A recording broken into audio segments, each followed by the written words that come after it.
You meet someone. You shake their hand, you smile, you even repeat their name back to them like you're supposed to. Nice to meet you, Sarah. And then 30 seconds later, it's gone, vanished. And now you're standing there panicking, nodding along to the conversation while your brain screams, "Who is Sarah?" If this has ever happened to you, you know the specific flavor of shame that comes with it. Because forgetting someone's name doesn't feel like a small glitch. It feels like a character flaw, like you're careless, like you don't care about people enough to remember something as basic as their name. But here's what I want you to sit with for a second. What if that's not what's actually happening at all? Think about the last party or work event you went to. You're introduced to 4 people in the span of 2 minutes. Names, small talk, maybe a joke. Someone laughs. Someone else asks what you do. It's a lot. And in the middle of all that social noise, your brain is doing something most people never think about.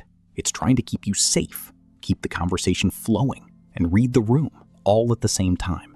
Now ask yourself, in that moment, were you actually focused on the name, or were you focused on not seeming awkward, on what you were going to say next, on whether your handshake was too limp or too firm? That's the real story here. Most people who forget names aren't careless. They're overloaded. This matters more than we admit, because forgetting a name isn't just a memory hiccup. It quietly shapes how we see ourselves in social situations. People start avoiding introductions. They dread networking events. Some even start apologizing before they even try. "Sorry, I'm terrible with names," as a kind of armor. So the moment it happens, it stings a little less. But underneath that joke is something a lot more tender. A quiet fear of being seen as someone who doesn't pay attention, someone who doesn't value people the way they actually do. So let's talk about what's really going on in your brain. When you meet someone new, their name is what psychologists call arbitrary information. It has no context, no story, no emotional hook. It's just a sound attached to a face you've never seen before. Compare that to remembering, say, that this person just got back from Portugal, or that they have a dog named Biscuit. Those details connect to something, an image, a feeling, a story. A name, on its own, connects to nothing. Your brain has nowhere to hang it. There's actually a term for this, the Baker-Baker paradox. In a famous memory study, people were shown a photo of a man and told 2 different things. For one group, his last name was Baker. For the other group, he was a baker by profession. Weeks later, way more people remembered that he was a baker than remembered his last name was Baker, even though it's the exact same word. Why? Because Baker the profession connects to images. An apron, bread, flour, a bakery smell. Baker the surname connects to nothing. It's just a label floating with no anchor. That's exactly what happens when you meet someone new. Their name floats in with no anchor, while everything else about them, their laugh, their energy, the story they told about their trip, has something to stick to. And here's the part that really reframes this whole thing. The people who forget names easily are often the ones who are the most emotionally attentive. Because while their conscious brain is busy taking in someone's energy, their tone, whether they seem nervous or confident, whether they feel safe to open up to, while all of that is happening, the name gets treated like background noise. Not because it doesn't matter, but because your brain is prioritizing connection over data.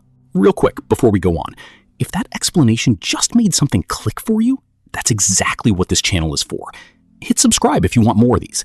Now let's see what this actually looks like in real life. Think about a teacher on the first day of school. 30 new names, 30 new faces. And by day 3, most teachers can tell you who's anxious, who's the class clown, who's shy, who needs encouragement, but they might still stumble over a name here and there. Not because they don't care about that student. It's because their brain, wisely, prioritized understanding the person before memorizing the label. Or think about first dates. Some people can tell you every detail of what someone said, how they laughed, what made them nervous. But if you ask them the person's name an hour later, they'd hesitate. That's not indifference. That's a brain so focused on reading emotional cues that it quietly deprioritized the file name. Now here's the deeper emotional layer, the part people rarely talk about. For a lot of people, forgetting a name taps into an old, familiar fear.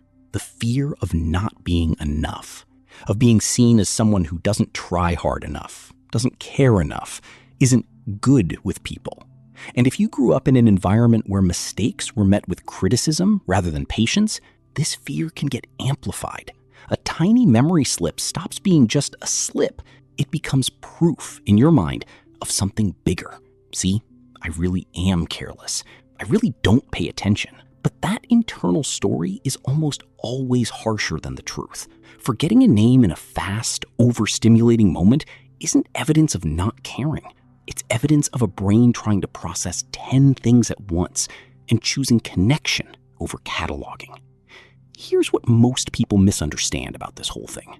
We assume memory is about effort, that if you just tried harder or cared more, the name would stick. But memory isn't really about effort.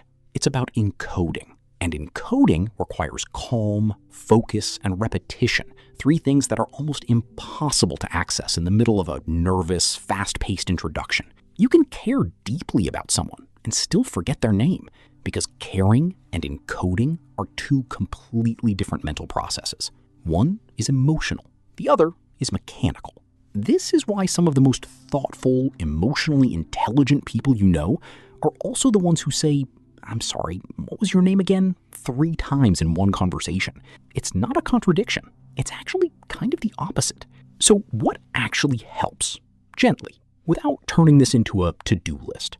The most effective thing isn't some memory trick you force yourself to do. It's giving your brain permission to slow down for 2 seconds during the introduction, repeating the name once, out loud, in a natural way. Wait, Sarah? Like the name? Gives your brain a tiny anchor point. Not because you're trying hard, but because you're finally giving that piece of information a chance to connect to something instead of drowning in social noise. And honestly, sometimes the kindest thing you can do is just be human about it. "I'm so sorry. Could you remind me of your name?" is not a failure. It's not a character flaw. It's one of the most normal things a person can say.